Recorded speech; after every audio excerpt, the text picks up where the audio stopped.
여호수아인데요. 제목은 성공하기 위해서 제목이에요. 이 여호수아 오늘 저와 여러분이 읽은 이 본문의 배경에 뒤에 이제 어떤 배경이 있냐면 모세가 이스라엘 백성을 출애굽을 해가지고 가나안을 목전에 두고 모세가 죽어요.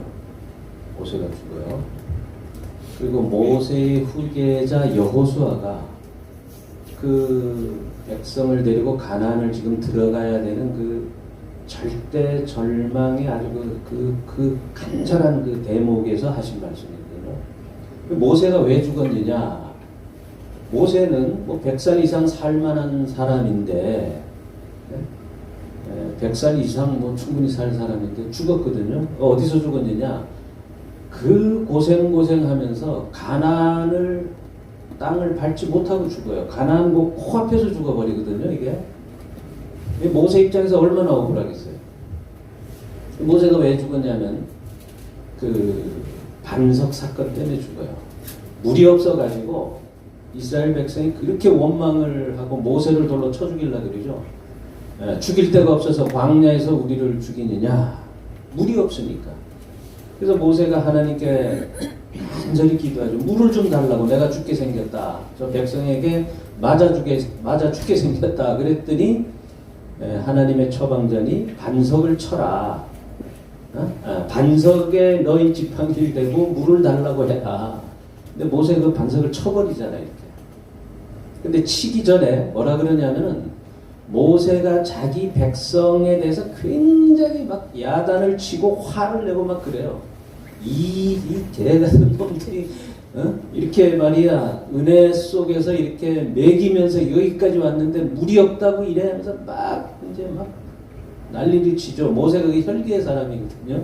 요 당시까지만 해도 하나님 입장에서 그 반석은 신약 성경에 보면 예수 그리스도다라고 기록을 하고 있습니다. 그러니까 예수 그리스도를 그냥 지팡이로 내리친 거예요. 근데 그 불경제죠. 근데 물론 그것 때문에도 모세가 어떤 죽었다라고 우리가 생각할 수 있지만 그것보다는 그 불경제보다는 모세가 죽은 근본적인 이유라고 한다면 하나님 입장에서 그렇게 어렵게 출애굽을 했는데 야, 너가 뭔데 내가 사랑하는 백성에게 너가 왜 좀 속된 표현을 할게요. 너가 왜 지랄을 해? 이거예요. 야, 내가 이 백성을 이렇게 사랑하고 여기까지 데리고 왔는데 모세, 너가 뭔데 이 백성에게 너가 그렇게 대하냐? 죽은 거예요, 그렇게. 네. 그리고 나서 여호수아가 모세의 가방 못지 역할을 하면서 그걸 다 봤죠. 애굽서부터 여기까지를 다 봤어요. 보고 나니까 너무 두려운 거예요. 이거는 감당이 안 되는 거예요. 왜? 모세도 그렇게 절절절절 매면서 그냥 돌에 맞아 쳐 죽일 상황을 극복하면서 여기까지 이 백성을 끌고 왔는데 내가 이제 얘네들을 데리고 가나안에 가려고 딱 뒤돌아보니까 도저히 알 수가 없는 거죠. 얘네들을 데리고는 내가 제명에 못 살 것 같다. 그래서 두려움이 엄습해오는 그 찰나에 하나님이 모세에게 하신 말씀이 지금 우리가 본문을 읽은 이 대목입니다. 이것은 너가 정복하고 성공하기 위해서 반드시 너가 가져야 될 하나님의 레슨이거든요. 이것은 여호수아에게도 물론 하는 말이지만 저한테 하는 말이에요. 저한테. 저같이 그냥 매일매일 노심초사로 살아가야 되는 저한테 하는 말이고 또 여러분한테 하는 말이에요. 여러분한테. 정말 우리 좋은샘 교회가 제가 여기 저쪽에 지하 시대부터 제가 여기 왔는데 지금 운전하시는 분들, 주방에서 봉사하시는 분들, 물론 두 분 목사님 계시지만 이분들 때문에 이 교회가 지금 아멘. 은혜롭게 가는 거예요. 아멘. 근데 이분들이 봉사를 하죠. 봉사를 하는데 한번 잘 들어보세요. 여러분이 좋은샘교회 성도님들 추운데 그 차 태우고 기다려주고 빙판길에 그냥 데리고 오시잖아요. 모시고 오시잖아요. 또 주방에서 식사 준비하시는 보통 일이 아니거든요. 근데 그 봉사가 이 좋은샘교회 성도님들에게 하는 봉사가 아니에요. 착각하시면 큰일 납니다. 이 성도님들이 하는 게 아니에요. 누구한테 하는 거냐면 여러분이 지금 하나님한테 하는 거예요. 하나님한테. 여러분의 지금 운전하고 음식 만들고 하는 것이 예수님한테 지금 하는 거예요. 그게. 자, 예수님이 여러분의 정성스러운 그 헌신을 받고 여러분 한번 우리 생각해보세요. 예수님이 가만히 있겠어요? 아니 가만히 있겠냐고. 그분이 여러분 대의 복을 안 받으면 여러분 자손 때에 반드시 복의 복을 줍니다. 아멘. 우리가 교회에 헌신하고 봉사하는 것이 내가 성도들 이집사 김집사한테 한 달 하기 때문에 우리가 복을 못 받는 거예요. 사람을 보고 하니까. 주방에서 봉사하는 우리 김인순 선교사님 예수님에게 하시는 거예요. 예수님이 저분을 보고 가만히 있겠냐 이거예요. 가만히 있겠냐. 운전하시는 분들 성도들에게 하는 게 아니에요. 그 예수님 지금 차에 태우시고 지금 가고 오고 하시는 거예요. 그게. 그럼 예수님이 아니 공짜로 여러분들한테 얻어 먹겠어요? 예수님이 여러분 한번 턱 치면요 대박이 납니다. 대박이. 인생이 뒤집어 버려요. 뒤집어 버려요. 이 시간이 많지 않아서 제가 짧게 제 간증만 간단하게 할게요. 이 본문 살펴봐야 될 게 많은데 제가 우리 지구촌교회 창업 멤버십이 됐는데 그때 지하에 있었어요. 여기 교회가. 지하에서 예배 드리면 목사님 얼굴이 안 보여요. 기둥이 많아가지고. 이렇게 보고 목사님이 이쪽에 가면 또 이렇게 보고 이랬어요. 뒤에 앉아서. 그리고 개척교회가 되니까 사람이 몇 명 없어요. 10한 대여섯 명 앉아서. 저는 그때 이제 이 말을 학교에서 제가 계속 애들을 가르치다 보니 말을 좀 해서 계속 교육을 했어요. 교육. 소그룹 인도하고. 근데 회사도 어렵죠. 그때 IMF 나고 뭐 막 이러니까. 또 교회 와서 그걸 해야 되는데 꼭 저는 이제 직장을 다니니까 꼭 7시, 8시 와서 이제 그걸 하는 건데 그 당시에는 그거라고 또 전도하러 나갔어요. 밤에. 그 정자동에 가면 공원이 있어. 거기서 전도하고 또 그냥 보내줘야 되는데 난 이거 목사님이 얼마나 원망스러운지 또 들어오라 그래. 그럼 전도했던 걸 와서 여기서 또 나눠야 돼. 한 30분. 왜 그러는 거예요? 왜? 근데요 제가 그 당시에 결혼해서 집이 별로 없었어요. 15평짜리 그 분당에 좁은 빌라에 살았거든요. 나도 키가 좁잖아. 근데 잠은 발을 붙들 수가 없어. 방이 너무 좁아가지고. 이렇게 무릎다리를 하고 자야 돼. 애들은 좀 큰 방에 줘야 되니까. 근데 이제 그 전세 기간이 다 된 거예요. 전세 기간. 어디로 옮겨야 되는데 나가라고는 하고 돈은 더 올려달라고 그러고 사업은 뭐 별 비전이 없고. 근데 교회 봉사는 무조건 해야 돼. 내가 안 하면 할 사람이 없는 거야. 네. 순교하는 마음으로 나오는 거야. 지금 여기 봉사하시는 분들이 순교하는 마음으로 나오는 거예요, 저게. 저는 어제 12시에 왔거든요, 전주에서. 전라도에 지금 눈이 이만큼 왔어요. 12시에 오는데 차가 나가질 않아요, 미끄러워가지고. 근데 여기 또 와야 돼요. 목사님이 목 디스크 때문에 와서 또 말씀을 좀 전하라고 하셔서. 자, 근데 그 분당 때 제가 이제 그렇게 하다 보니까 이제 집을 나가라고 하니까, 이 길거리 나왔나? 길거리에 내가 나 앉게 되나? 이런 생각이 탁 들더라고. 근데 눈이, 완전히 사람이 그런 생각이 딱 드니까, 앞에 안 보여요. 애들은 둘이지, 마누라는 뭐, 이러고 앉아있지. 그러니까. 근데, 이상하게, 우리 집이 미금역에 있는데, 미금역 앞에 그 신혼 아파트가 있어요. 근데 거기 한 사람이 어떻게 금융을 여기저기 돌려 쓰다 보니까 이제 뭐 그냥 신용불량자가 된 것 같아. 그 집 주인이 돈을 여기저기서 막 빌려가지고 쓰고 뭐 증권하고 이러다 이제 한계까지 간 사람 같아요. 그 사람이 그 집을 내놨는데 거기 부동산 하시는 분이 조금 그 빌라 할 때 소개해준 그 양반이 여자분인데 우리가 이렇게 어려워졌다 하니까 그분이 그 집이 다 대출을 안고 있더라고요. 하도 돈을 빌려 쓰다 보니까. 한 뭐 3억 대출을 안고 있어요. 그래서 그걸 안 하면 그냥 그리로 공짜로 들어가라는 거예요. 그게 한 50평 돼요, 빌라가, 저 아파트가. 그래서 그 전세 빼서 넣으면 들어가겠더라고, 거기가. 글로 들어간 거예요, 그냥. 지금은 집값이 뭐 따따블이 돼버린 거예요, 그게. 그때는 뭐 집값 쌌거든요. 전철 앞이니까 그 뭐, 오를 대로 오르죠, 그거는. 하나님이 역사하는 거는요, 우리가 어떻게 우리 이성으로 그렇게 되지 않아요. 그냥 툭 치면은 대박이 난다니까요. 아멘. 하나님이 그걸 그냥 공짜로 보고 이렇게 그냥 보고 있겠냐고요. 갚아줍니다. 아멘. 그러니까 성도들한테 대하는 것도 있지만 내가 이 봉사가 내가 하나님한테 대한다. 이렇게 해야 실망하지 않아요. 인간을 바라보고 봉사하면 며칠 못해요. 이 집사, 아이고, 저 꼴 보기 싫어서 내가 저거 태워주는 이게 내 교회 안 나오고 말지. 이렇게 돼요. 그때 하나님을 바라봐야 돼요. 하나님, 오늘 저 골치 아픈 애 하나 탔는데 그냥 갑니다. 이러고 와야 돼요. 그러고 와야 돼요. 아이고, 저 인간 저거, 뭐, 밥은 정성스럽게 했는데, 짜다고 하네요. 아이고, 저거, 짠 대로 먹으라 하지요. 뭐, 이렇게 하고 말아야 돼요.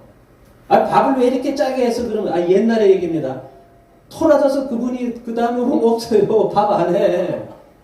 고생해서 했더니 한다는 소리가 짜다고 앉아서 투덜거리긴 하니까. 근데 얘기하는 것도 중요하지만 봉사하는 사람은 내가 예수님께 섬기듯이 한다. 인간관계도 마찬가지예요. 인간 대하다 보면은 실망밖에는 없어요. 인간. 자, 이 여호수아가 성공하기 위해서 하나님께서 세 가지의 핵심적인 레슨을 우리에게 주는데 우리 한번 잘 들어봅시다. 그래서 그 가데스 바냐에서 정탐꾼을 보내요. 가나안에. 야, 가나안 땅에 들어가서 저 땅이 어떻게 생겨먹고 저기에 사는 사람들이 어떤 사람인지 우리가 쳐들어갈 수 있는지 조사를 하고 와라 했더니 12명을 보내는데 10명이 와서 거기 들어가면 다 죽는다.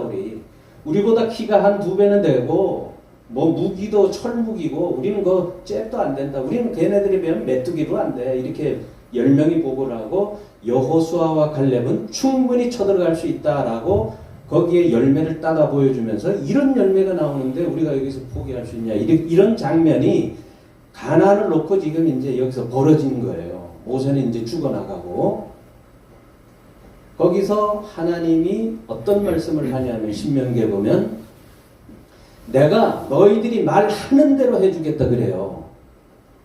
네 입 밖에 나오는 말대로 내가 이루어주겠다 그렇게 하셨거든요. 그래서 10명은 다 죽어요. 왜? 도저히 죽겠다고 못 들어가면 죽어. 우리는 너 죽어? 그럼 죽어. 죽여버려요. 2명만 들어가게 합니다. 2명만. 여호수아와 갈렙은 들어갈 수 있다. 그 2명만 들어보내요. 자, 이 대목이 미국의 유명한 나이키사 알죠? 신발, 운동화. 세계적인 브랜드죠. 이 나이키사가 아프리카에 진출을 하려고 했던 적이 있어요.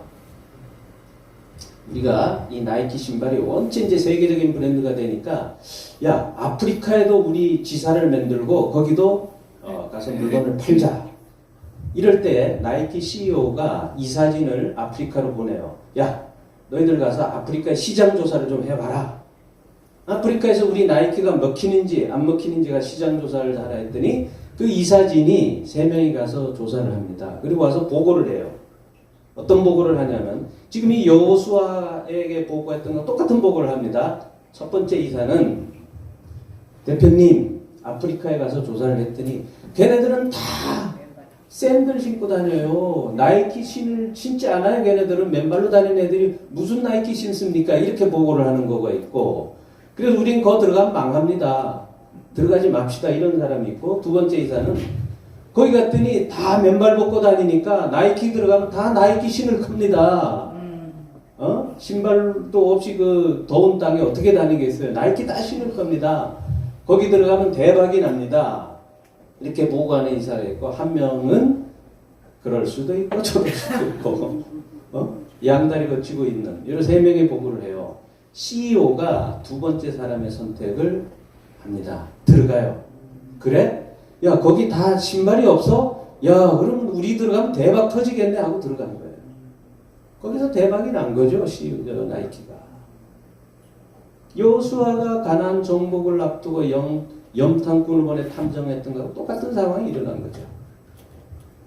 우리가 뱉은 말대로 실현하는 하나님이십니다.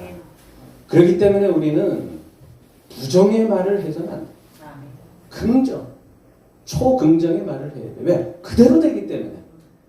여러분, 유행가 가수들 보면요. 가수들이 노래 부르는 걸 보면 간다 간다 이러면 다 죽어요. 김정호 죽잖아요. 그 유명한 우리 때 김정호 최고였는데 노래가 간다. 슬픈 노래 부르는 사람은 다 비극적으로 끝납니다. 말년이. 우리는 2023년도에 초긍정의 말을 해야 돼요. 아멘. 자, 우리는 이 지금 여호수아와 갈렙이 가나안 땅을 밟은 것에 우리는 여기에서 우리가 긍정의 말을 한다는 것은 하나님을 믿기 때문에 긍정의 말을 할 수 있는 겁니다. 그러니까 부정의 말을 한다는 건 뭐냐면 하나님을 불신한다는 증거예요. 그래서 긍정의 말을 하는 사람에게 하나님의 복이 내린다는 것은 하나님의 황금률입니다. 이게 하나님을 신뢰하기 때문에 나오는 거예요. 그게 그래서 긍정의 말이 나오는 거고요. 우리가 긍정의 기도를 할 때에는 우리의 기도가 하나님 뜻 위에 서게 돼요. 바뀌게 됩니다. 하나님 의지로 바뀌게 돼요. 우리의 기도가. 그러니까 그 기도는 실행이 안 될 수가 없는 기도가 되는 거예요. 네. 그리고 하나님의 뜻이라면은 못 이루어질 것이 없죠. 그래서 우리는 2024년도를 긍정의 해로 삼아야 되는데, 자, 세 가지만 여기서 레슨을 배우도록 할게요. 첫 번째, 성공하기 위해서는 하나님은 나와 동행한다라는 사실을 명심해야 된다. 아멘. 지금 우리가 읽은 본문에서 보면 아까 계속 읽은 데 보면 반복적으로 나오는 말이 내가 너를 떠나지 아니하며 너를 버리지 아니할 것이다. 5절. 그 다음에 9절에서도 보면 여호와가 너와 함께 하시느니라. 이 함께하고 너와 동행하겠다라는 말이 계속 나오죠. 하나님이 우리와 결코 헤어지지 않고 동행하겠다. 너와 함께 하겠다라는 약속을 우리에게 성경 신구약을 통해서 지금 하고 계신 말씀이에요. 예수님이 죽으면서도 뭐라 그랬냐면 돌아가시면서도 그러죠. 내가 너와 끝까지 함께 할 것이다. 이렇게 하고 돌아가시잖아요. 자, 하나님이 함께 한다라는 것. 이것은 뭐죠? 우리의 아버지가 하나님이라는 겁니다. 우리가 기도할 때 하나님 아버지 이렇게 기도하잖아요. 그냥 주문 외우듯이 주술 외우듯이 하나님 아버지가 아니라 실제적인 나의 실존의 아버지예요. 하나님이. 그래서 함께 하는 겁니다. 함께 한다면 그분은 우리를 고아처럼 내버려 두지 않는다. 우리가 어려운 상황에 처해져 있을 때 그분은 결코 방치하지 않는다는 사실. 그 다음에 그분을 우리가 부를 때에 그분은 반드시 대답하시고 응답하신다. 그래서 너희는 성공을 할 수가 있다라는 겁니다. 근데 우리가 반대적으로 생각하면 하나님 아버지를 부르지 않죠. 어려울 때 부르질 않아요. 인간적으로 해결하라고 합니다. 그래서 마태복음에 보면 이런 말씀이 있어요. 내가 세상 끝날까지 너와 함께 하겠다. 돌아가시면서 하신 유언적 말씀입니다. 이 유언이에요. 유언. 우리 세상 아버지도 돌아가실 때 유언을 하죠. 그 유언은 망나니 아들이라도 지키잖아요. 근데 예수님이 돌아가면서 하시는 말씀이 내가 끝까지 너와 함께 하겠다 하고 돌아가셨단 말이죠. 그러면서 뭐라고 하냐면 마태복음 28장 20절에 내가 세상 끝날까지 너희와 항상 함께 있으리라 하시니라. 볼지어다 내가 세상 끝날 때까지 너와 항상 함께 할 것이다. 여기서 믿을지어다 내가 너희와 함께 할 것이다 라고 하지 않으시고 볼지어다 내가 너와 함께 할지어다 이렇게 했단 말이에요. 볼지어다 볼지어다. 이 뭔 말씀입니까? 그분이 나와 동행한다는 전제 조건이 뭐예요? 성경에서 볼지어다 봐라는 거예요. 보라는 거예요. 왜? 봐야 믿잖아요. 봐야 상황을 뛰어넘을 수 있는 거예요. 나사로 무덤에서 예수님이 가르쳐 주신 요한복음의 레슨을 보면은 기적을 행할 때 예수님께서 하신 첫 장면이 보는 거예요. 어디를 보느냐? 하늘을 봤다 그래요. 오병이어 기적을 이룰 때 물고기 2마리와 보리떡 5개를 가지고 하늘을 우러러봤다. 나사로를 살릴 때 무덤을 보지 않고 하늘을 우러러봤다라고 기록이 되어 있단 말이죠. 왜 그럴까? 왜 하나님이 그런 액션으로 우리에게 교훈해 주냐 하면은 상황을 보면은 너희가 극복을 못한다기 때문에 너희가 무덤을 쳐다보면 무덤의 포획당해서 벗어날 수 없다라는 거고 오병이어의 5,000명의 군중을 보면은 기적을 행할 수가 없다. 한계를 뛰어넘을 수 없다라는 거예요. 그렇기 때문에 보라는 거예요. 상황을 보지 말고 하늘을 보라는 거예요. 그럴 때에 너희는 한계를 뛰어넘을 수 있고 상황을 뛰어넘을 수 있고 절망을 극복할 수 있다라는 거예요. 그래서 지금 오늘 예수님께서 하시는 유언적 말씀에도 볼지어다 내가 너희와 항상 함께 할 것이다 라고 말씀을 하는 거예요. 알지어다 믿을지어다 이렇게 말씀을 안 한단 말이죠. 볼지어다 마태복음 28장 20절에 볼지어다 내가 세상 끝날까지 너희와 항상 함께 있을 것이다. 이게 성공의 첫 스텝이라는 겁니다. 성공의 첫 스텝. 무엇을 보느냐 너희가 나사로 무덤을 보느냐 너희가 무엇을 보느냐 하늘을 우러러봐라 라는 겁니다. 그래서 너의 평생에 너를 능히 대적할 자가 없으리니 내가 모세와 함께 있었던 것 같이 너와 함께 있겠다 이랬죠 지금 5절에. 자 여기서 우리가 이 본문을 잘 보세요. 내가 너와 함께 있으면 어떻게 된다는 거예요 지금 5절에. 너를 대적할 자가 사라진다는 거예요. 잘 들어보세요. 이거 엄청난 말씀이에요. 자, 5절에 내 평생에 너를 능히 대적할 자가 없을 것이다. 왜 그렇죠? 내가 너와 함께하기 때문에. 저는 이 말씀을 붙들고 저는 이 구멍가게를 운영할 수밖에 없어요. 왜?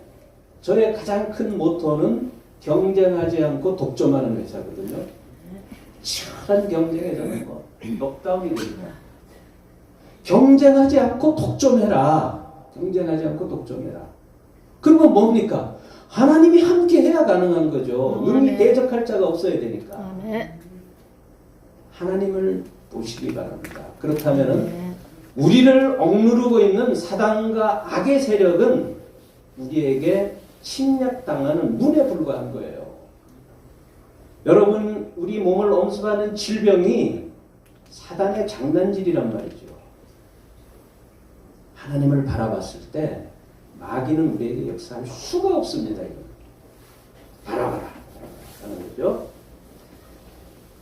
9절에 또 나와요. 내 하나님 여호와가 너와 함께 하겠다. 함께 하겠다. 함께하면 오늘 본문의 말씀을 보면 형통하리라 라는 거예요. 형통하리라. 하나님이 함께하지 않는 부, 명예, 권력은 안개입니다. 안개. 여러분 로또 1등 한 사람들의 통계를 내보면요. 다 망해버리고 다 망해버렸어요. 알코올 중독되고 마약 중독되고 다 망해. 그 중에 단 한 사람도 성한 사람이 없어요. 하나님이 함께하지 않는 부는 허상이에요. 더 망가져 더. 하나님이 함께하지 않는 부와 명예는 타락밖에 없습니다. 속을 따름입니다. 속을 따름입니다. 두 번째 이 본문이 주는 레슨은 성공하기 위해서는 마음을 강하고 담대하게 하라는 거예요. 오늘 본문 읽어보면은 계속 나오는 말이 5절에 보면은 내가 너와 함께 있겠다. 그리고 6절에 강하고 담대하라.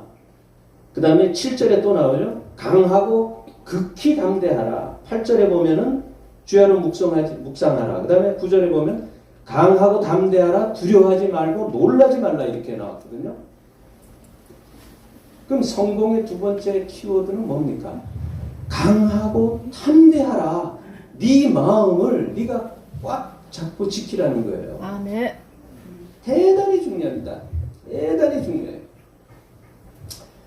제가 어제 전주에 깡통교회라고 거기서 이제 설명회를 하는데 경쟁자가 뭐 한 4-5팀이 왔어요. 야, 쟤네들 어떻게 내가 이겨야 되나. 설명회 이제 제가 3번째 시간인데 이 기도, 마음을 강하고 담대하라. 내가 너와 함께 할 것이다. 내가 너를 굳세게 할 것이다. 나의 오른손으로 너를 붙들리라. 너를 참으로 도와주리라. 내가 말하지 않으니냐. 극히 강하고 담대하라. 내가 너와 함께 합니다. 이거 한 5번만 중얼중얼 하면요. 두려움이 없어져요. 아니, 하나님이 함께 하겠다는데 뭘 내가 저런 것들 앞에서 벌벌 떠냐. 이 담대함을 가져야 되는 거예요. 병이 왔어. 내일 당장 죽을 것 같아. 암이 걸려서. 이걸 외쳐야죠. 이걸 선포해야죠. 아멘. 하나님이 함께하는데 암덩어리가 무슨 상관이 있겠냐 이거죠. 담대하라, 강하라. 자, 어느 신학자가 성경 신약과 구약에서 강하고 담대하라라는 말이 몇 번 나왔는가 하고, 이 사람도 참 할 일이 없는 신학자인 것 같아요. 제가 세보니까 365번이 나오더라고요. 365번. 이게 뭐예요? 1년 내내 마음을 강하고 담대하라는 거예요. 성경은 우리에게. 네. 강하고 극히 담대하라라는 의미는 그럼 뭘까요? 이게 어떤 의미일까요? 마음을 아주 뭐 강하게 먹으라 이런 말일까요? 물론 그런 뜻도 있죠. 근데 이 뜻의 본질적인 의미는 이런 거예요. 너가 나를 따라오려면 너 내 팔을, 네 팔이 부러지도록 잡아야 돼. 나를 놓치면 너는 떨어져 죽어 이놈아. 너가 나를 따라오려면 네 두 발이 강철처럼 강하게 두 발을 단단하게 하고 나를 쫓아와야 돼. 두 눈 팔면 너는 낙오돼. 이게 강하고 담대하라는 거예요. 그러니까 강하고 담대하라는 거는 의식적으로, 심정적으로, 감성적으로 강하게 하라는 의미도 있지만, 너 놓치면 죽어 이런 뜻이거든요. 너 나의 두 손 꼭 잡아라. 놓치는 순간 너 낙오된다. 그러니까 이 뜻이 뭐냐면은 너 다른 거 볼 겨를이 없어.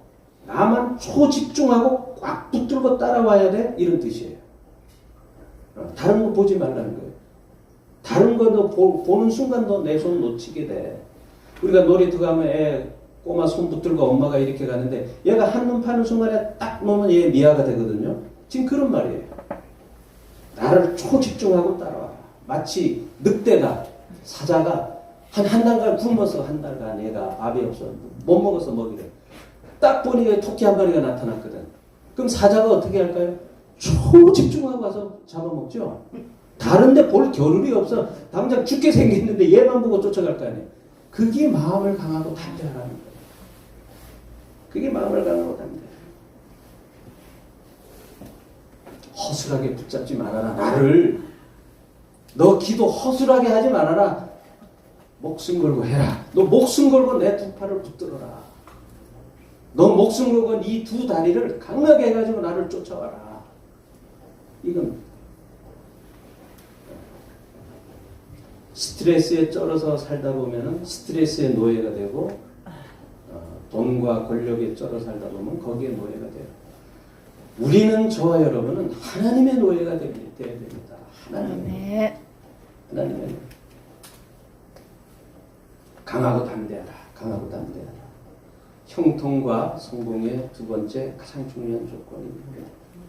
세 번째, 우리가 이 레슨을 보면은 율법을 내 입에서 떠나지 말고 좌우로 치우치지 말라 이렇게 돼 있잖아요. 지금 보면은 거기 보면은 본문에 보면 우리가 방금 읽은 거에 보면 8절에 이 율법책을 내 입에서 떠나지 말게 하며 주야로 그것을 묵상하고 그 안에 기록된 것을 행하라. 그리하면 형통하게 될 것이다.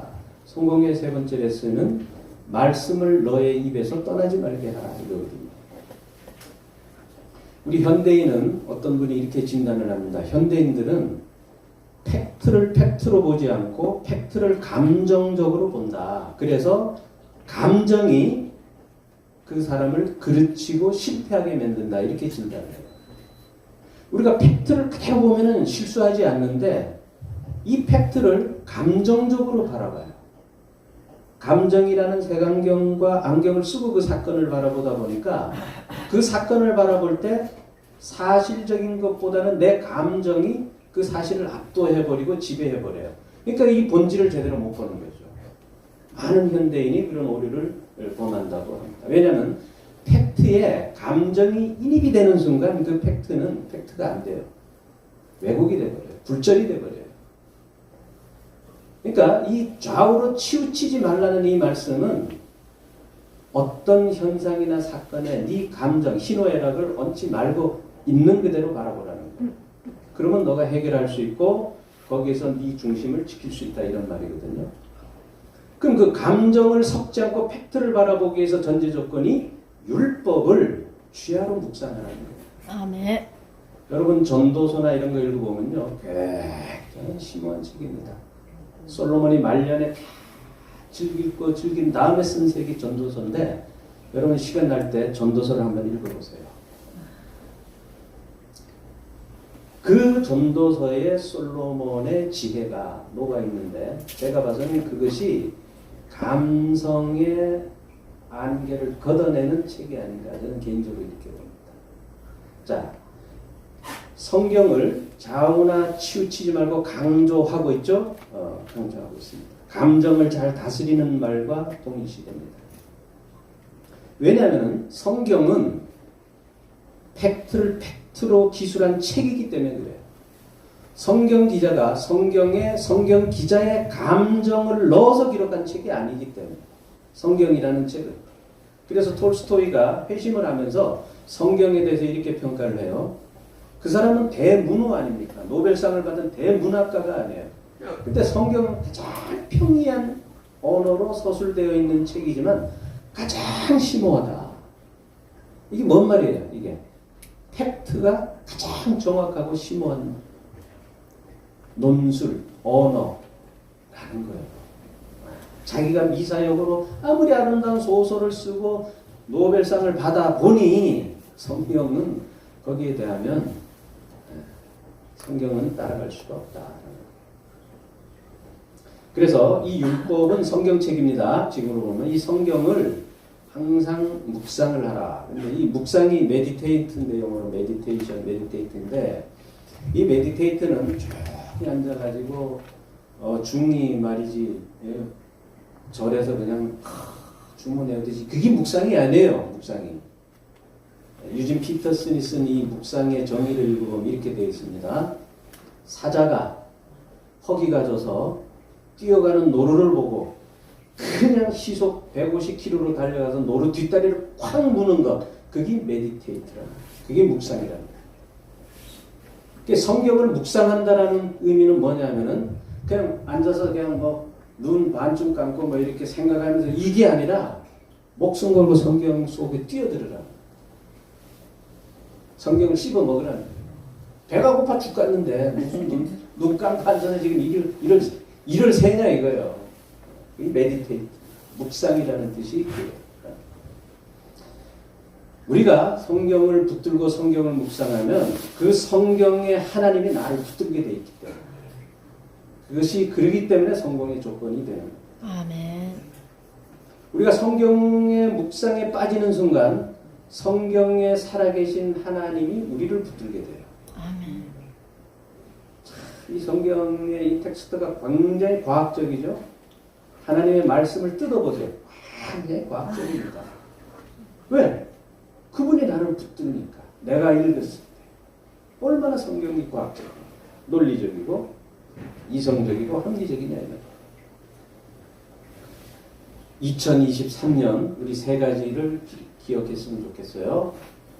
여러분들이 2023년도에는 성공하셔야 돼요. 아멘. 대박이 나요. 아멘. 좋은샘 교회가 폭발적인 성공을 해야 아멘. 돼요.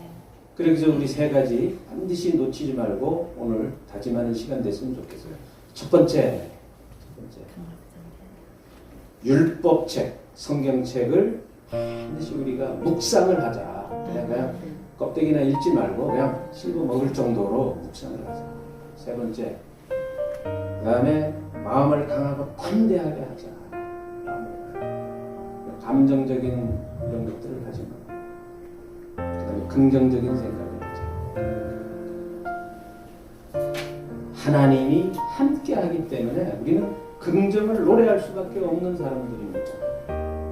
어디에서든지 열악한 환경 속에서도 저와 여러분은 하나님을 노래하는 자, 하나님이 봤을 때 가장 기뻐하고 아름답게 여기는 자, 2023년도에 될 줄 믿습니다.